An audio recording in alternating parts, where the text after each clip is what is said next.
Hello, I'm Michael Jacobs. You probably don't recognise me, but you may recognise my name from some of the books that I've written.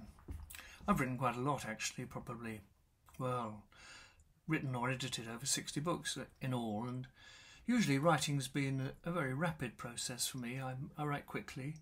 There's often a very clear message that I want to convey, some ideas that I want to get across, a commission that I have to fulfil in a certain amount of time.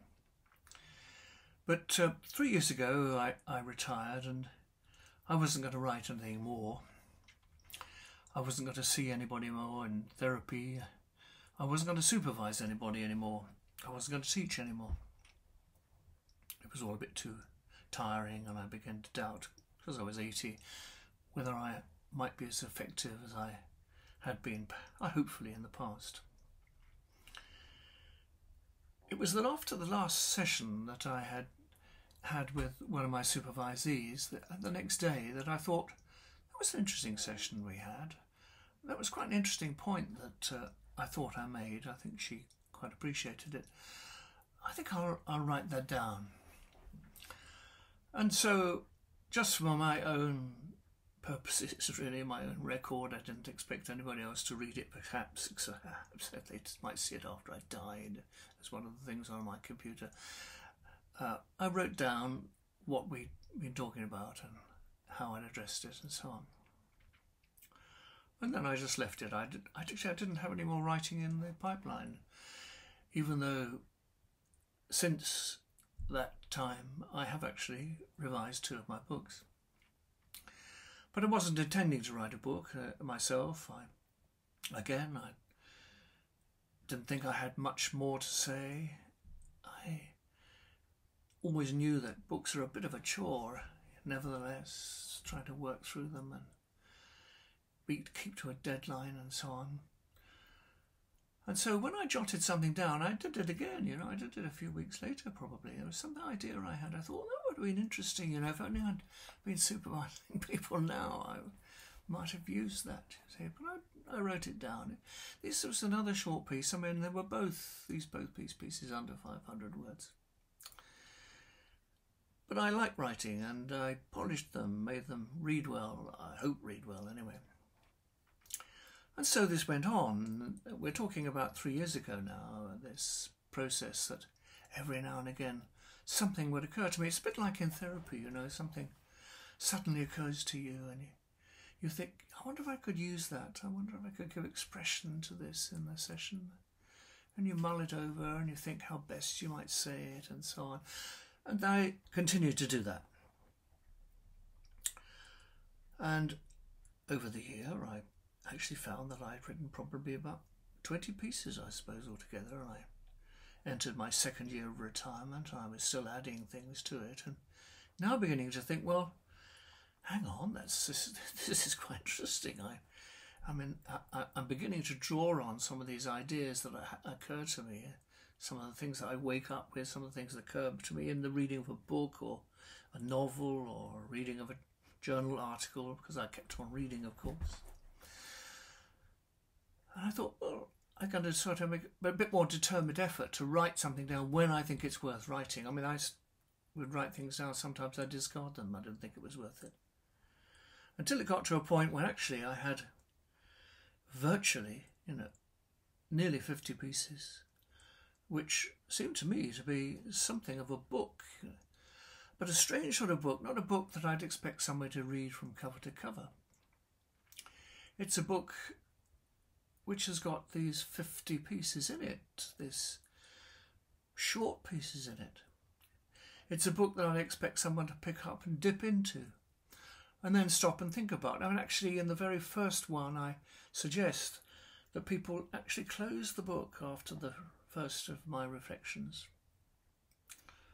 and just let it percolate around the mind. Perhaps come back to another of my reflections in a week's time. Because I do think that we need to think about what we read. We need to think about what we hear people say.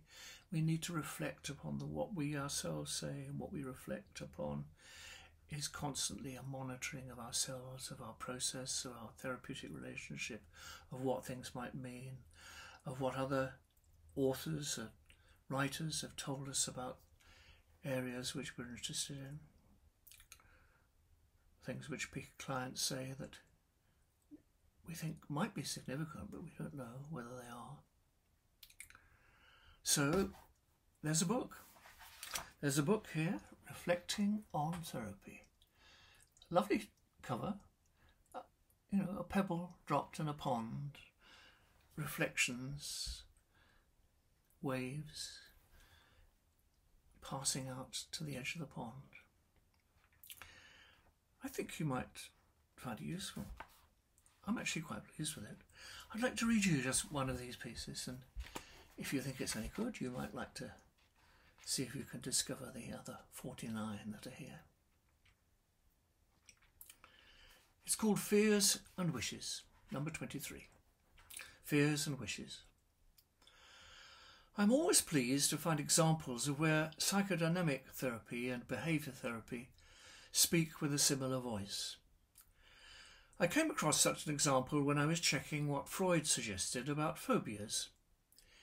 He explained them as projections of wishes that were repressed, together with fears of punishment for those unconscious wishes. It is as if unconscious anxieties are attached to a particular object, which itself represents a threat to be avoided, so that allows the person to get on with the living as long as they can avoid that specific danger. Dynamic therapy has generally found phobias very difficult to work with, and non-analytic treatments such as behavioural therapy are often recommended. I then found a different explanation of phobias, also from a psychoanalytic perspective. The writer believes that phobias arise from fear of the unknown. This makes a lot of sense.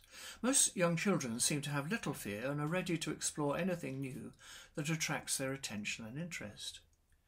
It's the calm presence of their carers and awareness of their capacity to contain fear that helps the child build up a confidence in themselves as well. An illustration from Winnicott. A quote. A child is playing in the garden. An aeroplane flies low overhead. You hold the child close to yourself, and the child uses the fact that you are not scared beyond recovery. Phobias are therefore not about a specific unconscious wish that has to be avoided at all cost, but more about a less than confident self, perhaps not having had carers who were able to contain early anxieties about the unknown.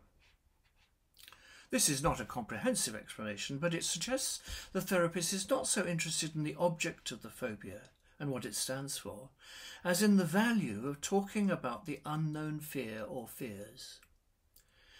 The author's recommendation, here is the parallel with the behaviour therapist, is that where there is a phobia, the therapist's approach is to gradually encourage it to be talked about time and time again, until it begins to subside, although it is unlikely it will disappear altogether.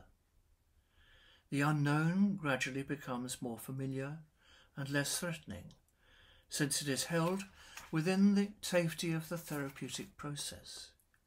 It is the calm presence of the therapist who, in a metaphorical sense, holds the client close to themselves and contains their own fears when dangerous thoughts and feelings fly low overhead, which gradually loosens some of the crippling fears of the unknown. Well, there you have it. There's the book. I hope you might enjoy it.